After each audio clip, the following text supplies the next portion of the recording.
My name is Alex Harris. I'm an account executive at Threat Connect. So I actually had the probably weird journey that not many people do is I actually chose to go into sales.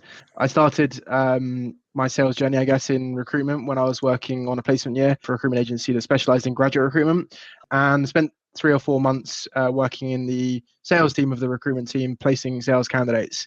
And at which point I kind of realized, hang on a second, as much as I really do enjoy recruitment, this sounds pretty exciting. I really want to work for a fast growth SaaS company that potentially maybe allow me to be first on the ground as an SDR, build out a bit of a function, and then hopefully that fast growth route to the AE and closing role, which I've been lucky enough to have, would be sort of a great career path for me, but also then got sort of images of managing sales teams in the future. So perhaps, breaking that common route of falling into sales, as you guys often talk about, was a bit industry agnostic at that point.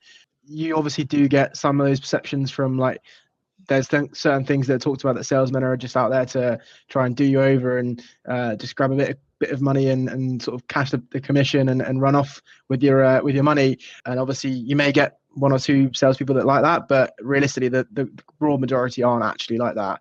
Perhaps it's an opinion that the older generations maybe see in salespeople, but I obviously started to realize that that wasn't really the case when you start looking at kind of solution-based selling, problem-based selling, and actually becoming a trusted advisor, as many people like to call themselves in the industry. And I started to realize that it wasn't quite like that. And it's really about trying to find a solution to a really complex problem and ultimately find a solution to the problem that is actually important to that prospect. And that's where I started to realize that my problem solving kind of interest in finding a sort of pretty complex solution to perhaps a very complex problem was something that I'd really enjoy doing. And then the more and more COVID sort of started to develop, I was like, hang on a minute, I need to think about an industry that's pretty sort of future proof and something that's not going to be potentially impacted by another potential sort of catastrophic event in the globe, whatever that might be, I don't know.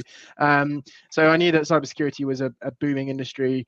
It's something that's becoming more and more concerning as people sort of develop and become more digital. And I sort of came into contact with a company like Threat Connect and realized, hang on a minute, this is something that I really want to sort of move into. And I was lucky enough to be the first BDR or SDR on the ground. So I read a lot. I read a lot about how to build a sales development function. I read blogs, I read books, you name it. I kind of tried to really immerse myself in understanding what it takes to build a successful sales development function. I reached out to other SDRs or other SDR, BDR team leads elsewhere, other organizations, just to pick their brains on how they're doing things, what's their approach, what's their strategy. More often than not, you might get 15 minutes, might get half an hour. Some people even spent an hour talking to you, just explaining their process and their situation. So you'd be surprised. There's a bit of a sales community, and I think especially in the UK at the moment, the SDR world is booming, and there's just more and more SDRs coming in, and I think organizations are really starting to see the value of bringing on junior graduate talent. There's a lot of advice I could potentially give because it's the job search is tough, right? And there's a few things that I think are really important to focus on. First thing I'd say is don't jump at your first opportunity, because more often than not, as a graduate, you might be really eager to get into a job and you might think, first offer I get, oh my God, I want to take it. I want to get into a job. Actually take a step back and think, hang on a minute, is this the right opportunity for me? Is this organization the right fit for me?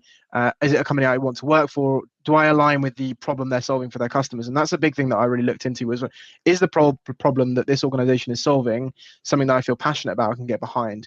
Because if you can't feel passionate and don't feel like they're actually solving a genuine problem for your prospects, it's very hard to get on the phone and try and flog some software to someone. There's a few kind of really actionable things that you can do when it comes to interviewing, etc. So just do your research. It sounds simple, but so many people don't do it.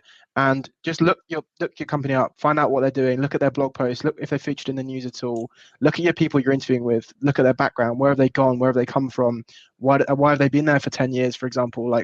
Clearly something's keeping them there, you want to know that. And I think there's some key things that people forget to prepare in terms of questions that you should expect to ask. And I used to have a bank of about 20 questions that I knew more or less in one way or another they would come up in an interview. So really understand why you want to work for that company, why that role. That's a big thing for me that I've had to separate in all of my interviews, is that why the company and why the role are such different questions.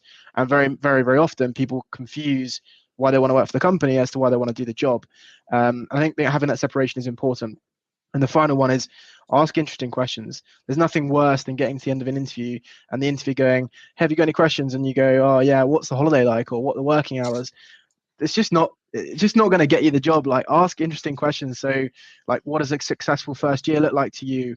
What sort of training do you offer in terms of hands-on training to your junior entry level candidate? Ask questions that really make them think, but also then ask personal questions. So what made you choose that particular organization over all the other types of marketing agencies that are out there? Whatever it might be, you want to make sure that you're asking them personal questions as well as questions that help you understand whether the opportunity is right for you. And then the two final questions, if you're going for a sales interview, is you've got to ask for feedback. If you don't ask for feedback, you're ludicrous, basically, because you're never going to know how to improve. And the second one is you got to close them down and ask if you've progressed or if you've actually moved forward to an offer stage. And those two questions for sales leaders will get them really kind of fired up, because they're like, yeah, this guy wants to close me out, like he knows what he's doing. And especially if you're interviewing with American VPs, like I had a couple of interviews where I was interviewing with the UK or EMEA team, but I went and met with some of the American VPs, and Americans absolutely love being closed properly hard.